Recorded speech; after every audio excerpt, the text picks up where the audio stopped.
তার অফিস ঘেরাও করছে। পাহাড়ে আমরা অশান্তির কিছু কিছু দেখতে পাচ্ছি, ঘটনা দেখতে পাচ্ছি।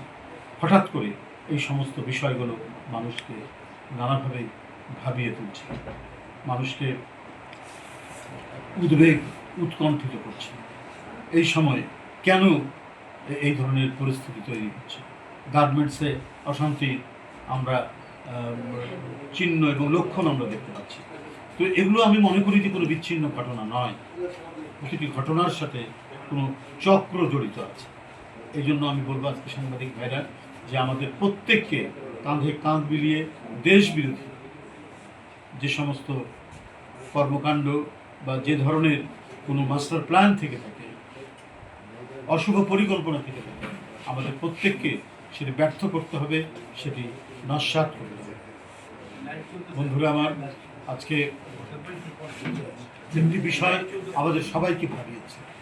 হঠাৎ যুদ্ধের যে পার্শ্ববর্তী দেশ আমাদের এখানে আক্রমণ করতে পারে, যুদ্ধ হতে পারে, এটা কি কোনো পাতানো কোনো বিষয় হচ্ছে কিনা এই নিয়ে মানুষ ভাবিয়ে তুলছে।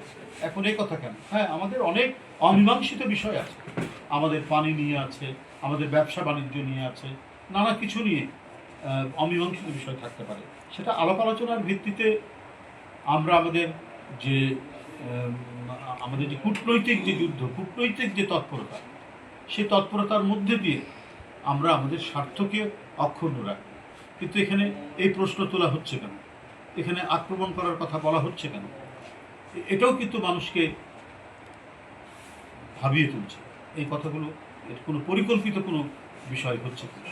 আজকে আমরা একটা ফ্যাসিবাদের পতন দেখেছি, আবার নতুনভাবে মাটির ভেতর থেকে, পাতাল থেকে আবার অন্য কোনো ফ্যাসিবাদের মাথাচাড়া দেওয়া প্রচেষ্টা হচ্ছে কিনা বা কাজ চলছে কিনা, সেটা আজকে মানুষের কাছে বড় প্রশ্ন হয়ে দেখা দিয়েছে। কারণ কিছু কিছু কর্মকাণ্ড সব ভাবিয়ে তুলছে যে হঠাৎ করে এখন এই কথা বলা হলো কেন। বাংলাদেশ সবসময় শান্তি চায়, বাংলাদেশ সবসময় শান্তি এবং সহাবস্থানের মধ্যে দিয়ে কাজ করতে চায়। কিন্তু আমরা 18 কোটি দেশের মানুষ, আমাদের উপরে কেউ চোখ রাঙাবে বা অন্য কোনো উদ্দেশ্য থাকবে বাংলাদেশকে নিয়ে? 18 কোটি দেশের মানুষ তারা কি বসে থাকবে? তারা কি আঙ্গুল চুষবে? নিশ্চয়ই চুষবে। সেই প্রতিরোধের ক্ষমতা, সেই দেশপ্রেমিক জাতীয়তাবাদী অংশ এদেশের প্রত্যেকটি মানুষ, হিন্দু, মুসলমান, বৌদ্ধ, খ্রিস্টান, সবাই একযোগে যে কোনো ধরনের আগ্রাসনের বিরুদ্ধে প্রতিহত করার অঙ্গীকার প্রতি মানুষের মধ্যেই আছে।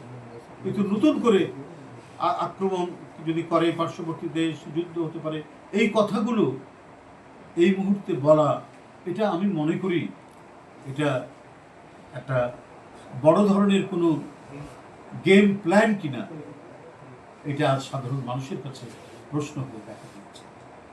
সুতরাং আমাদের সব নিয়ে আমাদের ভাবতে হবে, সতর্ক থাকতে হবে, আমাদেরকে সচেতন থাকতে হবে।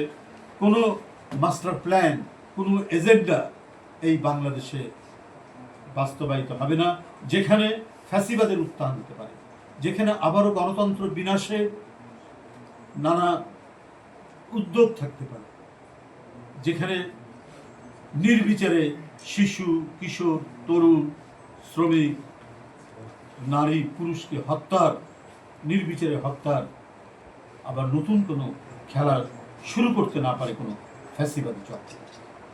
তাই আমি বলবো যে আমাদেরকে অত্যন্ত ধীর এবং সহিষ্ণুতা সহকারে আমাদের যে কোনো উস্কানিকে আমাদের মোকাবেলা করতে হবে, এবং উস্কানির মুখে আমরা আমাদের সহিষ্ণুতা আমরা বজায় রাখব। সেই ক্ষেত্রে আমি অন্তর্বর্তীকালীন সরকারকেও বলবো যে আপনারা একটি নিরপেক্ষ সরকারের দায়িত্ব আপনারা পালন করবেন, এটাই প্রত্যাশা সবার। এবং এই কারণেই প্রত্যেকটি রাজনৈতিক দল আপনাদেরকে সমর্থন করেছে ফ্যাসিবাদের পতনের।